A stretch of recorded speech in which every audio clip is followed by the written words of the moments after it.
Hello, everybody. Welcome to the Steven and Joe Show. I'm Steve. And I'm Joe. Welcome back, guys. How are y'all doing today? How are you doing, Steve?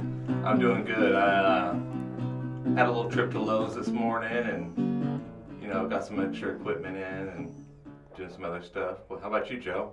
I'm doing great. What about that hangover you have? How are you nursing that today? No, it's just a headache. I don't know. Maybe it is an electrolyte issue, but maybe it's just woke up with a headache because I'm still not feeling 100%. Yeah? I'm feeling 150%. And I'm giving that other 50 because of this 50-year-old that just liked me on Facebook dating. And honestly, she seems like a catch. Granted, she is 50, a little bit outside of the parameters that I like, but she rides a motorcycle and she has guns. Speaking on that subject, what's the oldest girl you've ever been with? Oh, God. That's a tough subject. The oldest woman I've ever been with. Was she a grandma? Oh, I fucked probably many grandmas, but they were young grandmas. Like, they were fucking a 25 or a 30-year-old. They definitely had some daddy issues, so they probably got pregnant when they were 16. But I would say probably a little older than 50, probably 55, 60. Oh, but like a really, really good-looking 60. No joke. All right. So do you have daddy issues? Probably. I don't know. You're like my dad. You can answer that one. 100% issues. No lie. I'm going to go ahead and just say yes to this one. It does look like she paints on her eyebrows or doesn't have eyebrows. But, hey, it's a game of numbers. That's what I like to say. And it all looks the same in the dark. Doesn't all feel the same, buddy. No, I didn't say it all felt the same. I said it all looks the same. Yeah, so I know we wanted to readjust what we had done previously and, touch up on subjects and give you guys a little bit of background about what we're doing here. I'll let you go ahead and start off and tell us a little bit about what you want to accomplish with the podcast today, Stephen, and going forward. So originally we had started this podcast with no idea of what we were going to go over. We've been collaborating on it, a lot over the last day, trying to figure out really what we wanted to niche on. And being a king is a portion of what we want to talk about, but there's lots of other things we want to talk about too. Financial investments, career development, fitness. Entrepreneurship, tattoos, losing weight. I guess during COVID, my top weight was 265 pounds. I'm 5'10". That's pretty heavy. Are you still 265 currently? No, I lost about 12 pounds when I was in the hospital. So you were 265 before? No. I was 245, and I'm back down to like 233, 232, but still not rocking a good weight that I'm real comfortable with. So over the next maybe 10, 12 weeks, pending this stupid wound vac getting removed and my wound closing up, gonna be working a little bit harder. Already working on like the dietary portion of it, just making sure that I'm not taking in sugar, excess carbs, excess calories, excess fat, and I'm just working on that. A lot of us don't have the pleasure of having a high metabolism and could just crack out and eat whatever we want. Fair enough. Like the skinny bitch over here. Fair enough. I mean, I am definitely with you on a lot of those topics, and don't get me wrong, even though you're a big king, you're still a king. And I'm pretty certain that many, many women would love you the way you are, and the one that's most importantly is your wife, and she probably does love you. I'm excited to talk a little bit and elaborate on some of those things, from being a king to a little bit about our entrepreneurial spirit and what we want to accomplish in life. And I want to hear from you because I think you have good insights to where you want to go, what your direction looks like over the next 3 to 5 years. And then I want to get input from our audience, in the future. As we grow an audience, I want to be able to ask them, like, hey, what sounds good? What are you guys listening to? So that we can further our endeavors and see if it's topics that maybe we're interested in as well. I also want to make it funny and lighthearted, guys. I'm not here to just be serious and talk and talk and talk. I also want to crack jokes, talk shit, eat chips because I got a fast metabolism and stuff like that. Yeah. And beat lips. Eat chips and beat lips. I'm not gonna lie to you, it smells like a sausage fest in here. No, it smells great in here. What are you talking about? I just took a shower. Somebody's definitely ripping. It smells like somebody shit their pants. Joe over here's had gas all day, so. No, it definitely wasn't me. Oh, oh, there's something foul in the air. We're gonna have to cut that out. Just gave himself some additional work. All right, so just cut that all the way out. Go ahead and start over on the next subject. So going into the entrepreneurship, I guess this is something that I've been doing for quite a while. I had a friend that lived overseas, and we had started or tried to start a business where he would send textiles to America, and I would sell them here because textiles where he was super cheap. Since then, I tried several other ventures. You sold life insurance. You sold a bunch of stuff. So that originally though, like it was suits and textiles. Fucking cut, dude. Let's take a minute. I don't want to do that. First one was rancid. You spelled it right after. Yeah. Right after I smelled it for a long time. I smelled it. I was like, You're fucking fired. Does this matter? Can we cut this out? No. Oh, so our cameraman, Decided to just rip a big old fatty. his name's Jorge, and he's really foul. Right now, he is just whore, okay? We'll might let you guys meet him later on in life. Loose lips sink ships, and he's got the loosest of them all. Oh, God. Oh, God. Oh. This is pure torture. So he soundproofed the room. You must have been, like, closed off all the vents. I'm getting a whiff. Excuse me. Sorry, guys. Sorry. Okay. Oh, God. To get back nauseous. This is not funny, Ron. I know, right? You're gonna have to cut that part out. Fuck, dude.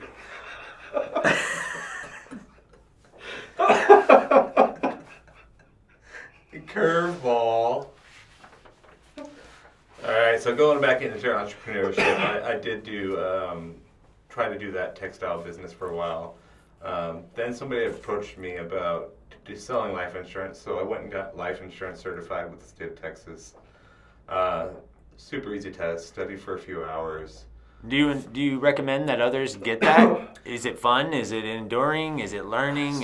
What is it? I have a really good friend that makes a lot of money selling insurance. Not just life insurance. He sells property, casualty, life, full and term. So knowing what you're going to sell and then being in the right market does make a difference. And then having a book of business is a big thing. So, yeah, because you get residuals over time, so it's just like having a company that works for you. Yeah. So over time. Yeah. Really good friend of mine. He lives in the Rio Grande Valley now, but he's living his life. He's doing what he wants to do. Lives by the ocean, fishes every day. Makes a bunch of money. Yeah. Goes to the office from 8 to 5 Monday through Thursday and has 3-day weekends. And so if you guys want to get into a pyramid scheme, it pans out really well for some. No, so that's not with a pyramid scheme. So the company that I went with was probably why I didn't end up continuing on with insurance.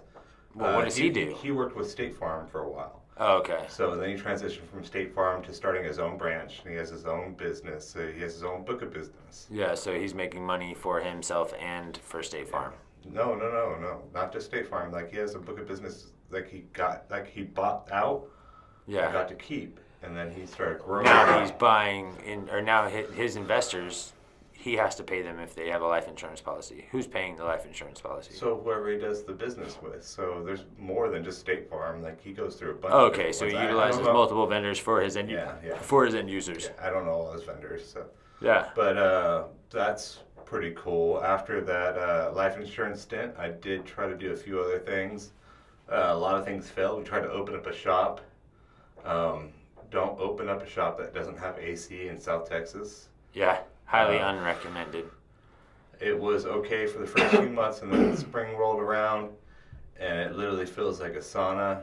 But it basically feels like it is in here right now after a cameraman decided to do what he did. It smells like it too. Oh, yeah, exactly. Yeah, you're right. So basically, don't own a shop, but also if you create a studio for a podcast, don't make it soundproof and, leak proof, I guess, because the fucking air in here is so musky.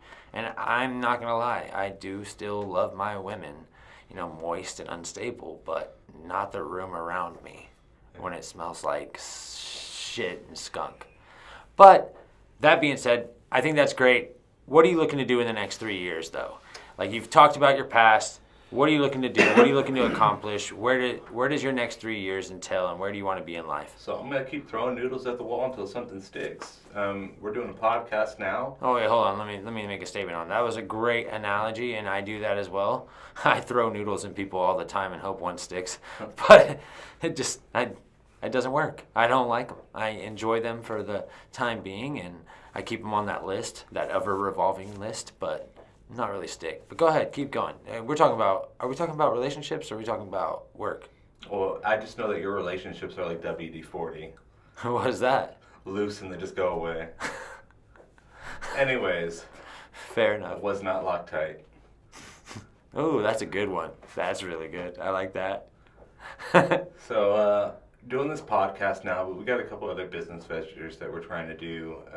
I own a company called that does some consulting, and I'm really trying to figure that out. I have a really good contract for that. Yeah, you're doing well. As your younger brother, I'm enjoying working with you, and it's definitely something I never thought would become possible. But and I know that you like working with your hands, so let's hear about some of the stuff that you like doing. Yeah, I mean, if I had like a real world reality of I could do whatever I want, it would definitely be something with my hands. And no, I'm not just talking about finger banging MILFs. I'm talking about like building homes, construction, remodeling, new remodels, old remodels, and then obviously if I had enough money, it would definitely be investing in vehicles, working on them myself, and bringing that to the audience at some point in time. But currently, just working for you, definitely seeking opportunity. I worked at Dell for the last 12 years, and I really enjoyed that out of Round Rock, Texas. And I worked many positions there, and I'm Dell certified, and I worked for the federal government for 5 of those years, and I worked my way up from consumer all the way up to enterprise. I've sold extremely small things like laptops, desktops, all the way up to hyper-converged infrastructure. So technology is where my mind is, but construction is where my heart is. So don't you sell a small thing to all the girls every night of the week? Hey, I sell the smallest thing I can. The smallest commitment, that is. And don't let me downplay what I give those women. I give those women an extremely good time. It's like an amusement park ticket that they've been waiting for their entire life, and they want to continue to ride it, but it's a service fee every single time they want to ride it. Oh, so you're going to start charging? Yeah, I have been, unfortunately. Not to plug myself or anything, but I also enjoy making videos. Not just vlogs, but, I dabble in the erotic, area of women and men. Myself and other people video recording ourselves for profit. I enjoy it. So that's my entrepreneurial spirit. Yeah. I think of something. I think it was a good idea. I enjoy hooking up with women in a setting of like euphoria, and I need that presence of like that's my vice. Hooking up with beautiful women is my vice, and I try to achieve that on a regular basis. Would you say that you're an entrepreneur of MILFs? Some would say. I wouldn't say I am. I love me a MILF because they're just different. There's no drama. You get with a MILF and you don't have to worry about her always constantly wanting to go out. She's got kids at home. She can't go out. She's going out with you and then going home and watching movies and hanging out. She's got all the best snacks. Cocoa melon. Who doesn't love a good MILF? Hey, would you if you were single? I got another question. I'm not single, so I can't even tell you. I don't think about that. But true. Let's say that you're having a date. You ever go back afterwards and watch Cocoa Melon with the kids? Depends on how great that stuff is. Like how good they perform is definitely how good I want to come back. But yeah, dude, I mean, it's stepdaddy season, baby. Let's go. I'll be like, I'm the type of guy that'll be like, did you hear what your mama just told you? I'm not trying to be no dad, but hey, stepdaddy season is upon us. It is winter, so it's snuggle season. You got to get you in good with a couple of them, and make sure that you got a rotation that's gonna feed you throughout the winter. So you're like a bear. I'm not hibernating. I'm still moving around. Don't get me wrong, but I mean, if the right one pops up, I might hibernate for a few months till summer rolls back around. So, how do you find all these girls? Like, what do you use? Is there like an app, or you just go out, or? I mean, that's a good question. It's definitely like, I meet women everywhere. Like, I'm not scared to approach women and talk to them. Like, earlier today, I went to Starbucks. There was a beautiful woman there yesterday. I mean, I wouldn't say beautiful, but she's, like, on my scale, she would be like a solid 8. She's definitely somebody that I would be interested in maybe learning a little bit about and seeing if, like, her mind matches her face, because she had a beautiful face. And, I walked up to her, asked her a question, just trying to break the ice, because I knew I was going to see her in there again. And now, I have a relevant topic that I can speak to her about. So that's one way. But ultimately, yeah, a lot of it's online. Like, the digital space is definitely massive these days.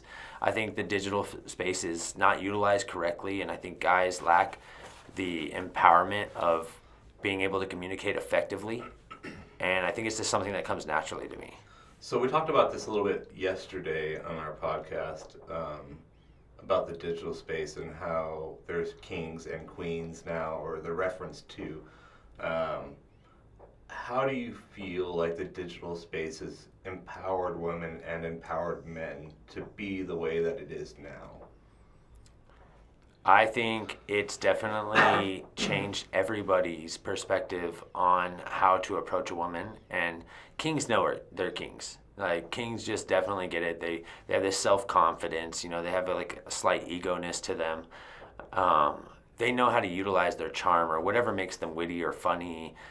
Women love men that are hilarious, so it's always about how many jokes, how long can you keep her laughing until she's interested in actually learning something about you. Because I think 90% of them online, the women at least, are just trying to get a buck. And that's what I avoid as a king. I personally think I'm a king. I'm just throwing that out there loosely, right? But I definitely get what I want, and I utilize my words and who I am as an individual, my charisma, to get that. So I think what defines a man, at least, I can't speak for the women, as a king, is somebody that utilizes themselves for their own advantage until it makes sense to just play along and do that part.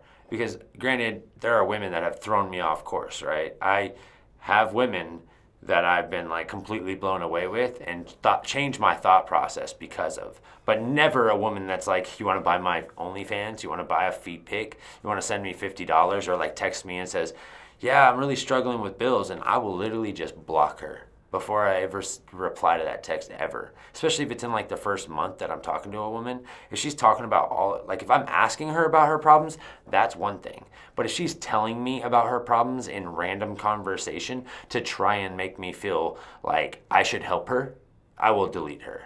Kings, stay away from that. That is toxic energy that you do not need in your life. I'm not saying that to hurt any woman or man. I'm just saying it I'm just saying it to let every man know that they should not tolerate that.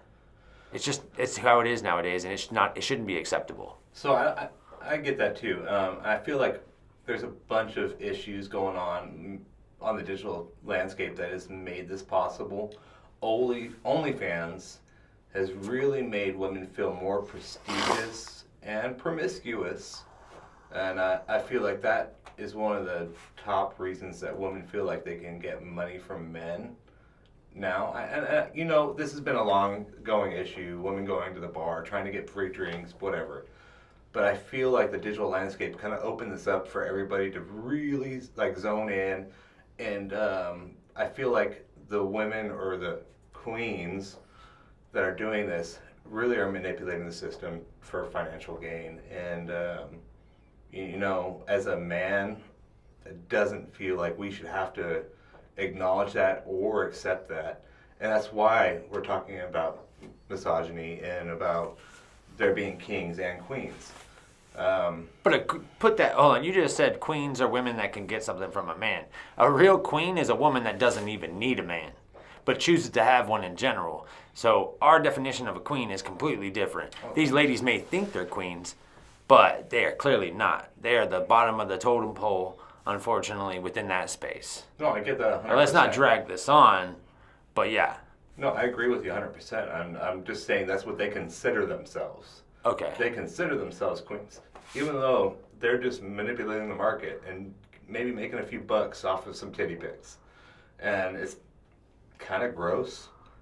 Makes me feel kind of nauseous, the fact that that has to happen like that. When did we degrade ourselves so much that every single person in the U.S., or let's just say even 20% of America, is now a porn star? Yeah, so do better women and men. Also, Joe BDE Morales 425, hit me up on OnlyFans, baby. And we talked. my about, bad. We talked about this yesterday too, about men sending dick pics. Like, don't do it. It's not smart. Yeah. If you're gonna do it, charge for it. I'm just kidding. Damn it, we're just over here contradicting the shit out of each other. No, don't do that either. But I think it's just kind of queasy, the kind of America that we live in.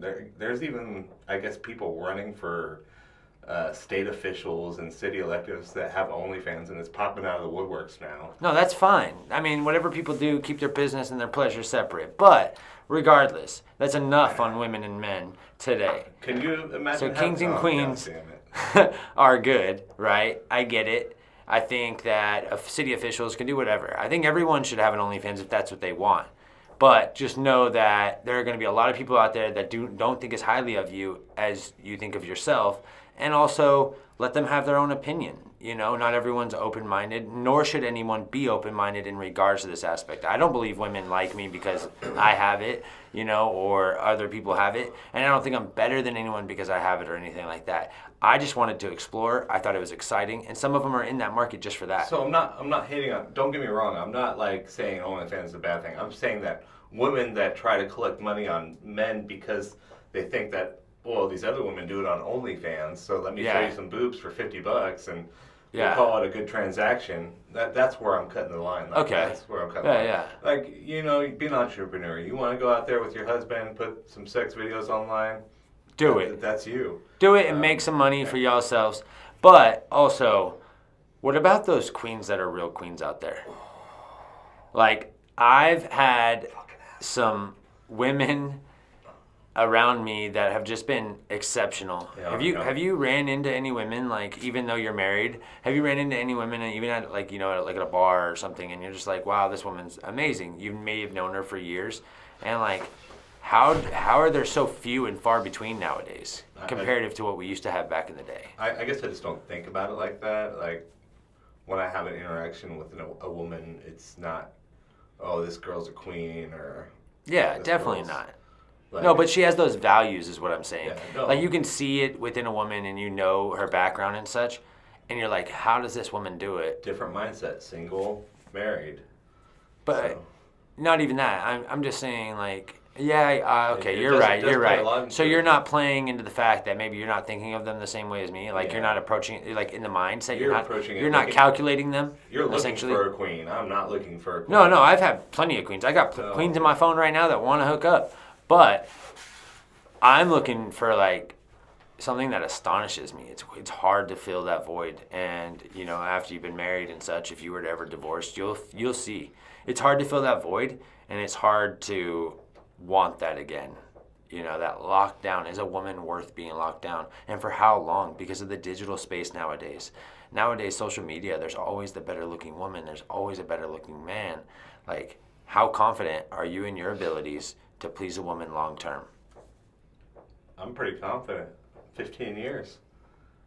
Oh, wow, yeah. True. I get that. Well, then, you've already mastered it, guys.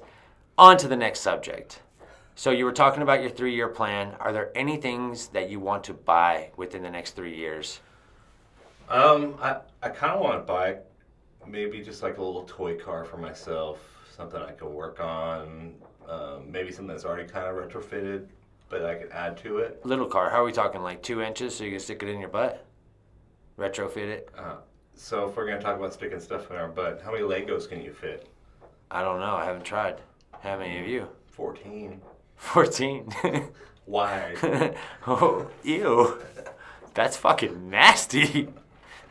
Yeah. Oh, yeah. You were telling me the other day about, now that we're on butt stuff, sorry to change the subject. I don't care about your cars. Yeah, you want a toy car. Okay. But what about the tail thing? like you have this fantasy and this kink to walk around with a girl with a tail in. I think it's kind of hot. I mean, I'm into cosplay. I think that's really, really kind of sexy. Does your wife cosplay with you? We have a unicorn ponytail. I don't know what the heck that is, but we'll figure it out. But like putting some more toys in the arsenal and, enjoying your sex life. But 15 years is a long time, and you spice it up to keep it new and original and always coming back, Yeah. This guy's been having missionary sex for the last 14 years. Who's he kidding? Don't let him fool you. I'm going to tell you right now, I don't want a pussy that's going to fuck me back. Damn, she got a dick? I didn't know that. Oh, she wears one sometimes, and she fucks you back. Okay, boys, I get that. Hey, more power to him. Hey, gay pride is pride in general. All right, I'll dap myself. Okay, good talking to you. No, all right. Well, what do you mean by you want pussy that fucks you back? So something that slaps back. I don't want somebody that's just going to lay there. Oh, true. Oh, I get that. Yeah, I mean, I'm not there for necrophilia or fucking boring sex. Like, I want something that's gonna entertain me, that's gonna feel good, that's gonna, have sex with me back instead of me just fucking her. It?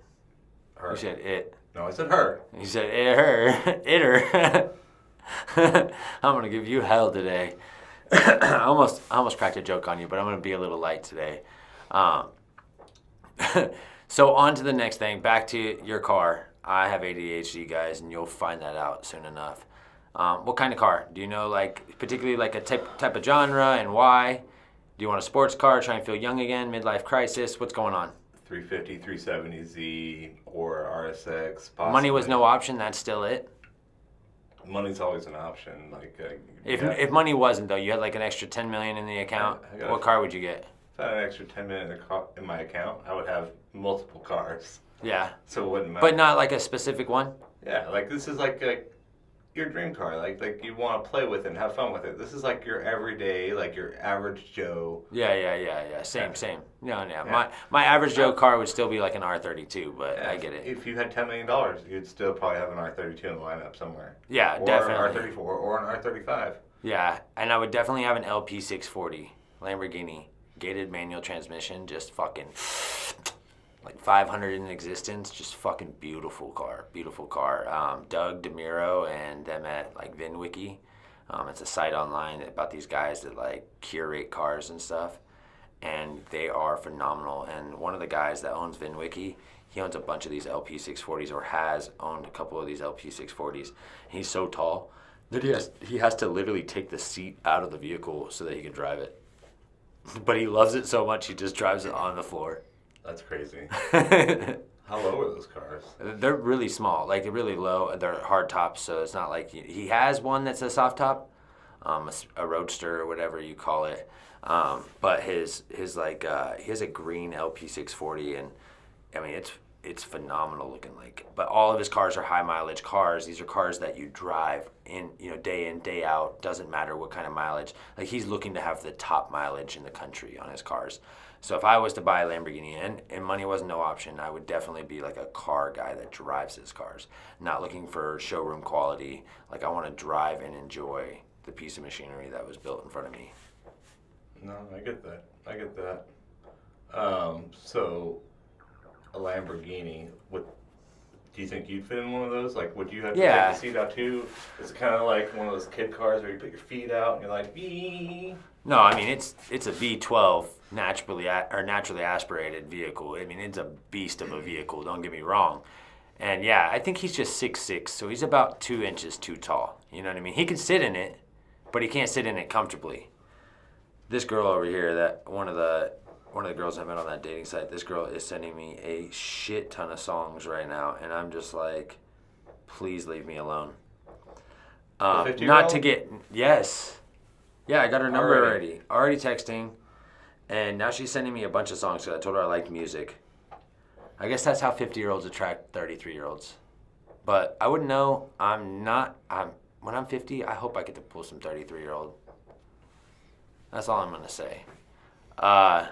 This was a little lighthearted on our podcast for the second episode today. and honestly, not as enjoyable as yesterday. I really, really enjoyed like the banter between us. So I'm definitely going to give you hell in the next podcast. Just FYI, come with your punchlines because it's going to be hard fought throughout here, boys. And as we get additional people, I just want everyone to know to give us suggestions, let us know feedback on the topics, and I am thankful that you guys have stopped in to go see the Stephen and Joe show, and I hope you guys have a wonderful evening. Any closing thoughts? Yeah, no, thank you guys as well. Don't need to really think too much about my closing lines or my punchlines, because you kind of do that to yourself. Thank you for attending the Steve and Joe show. I'm Steve. I'm Joe. Have a great day.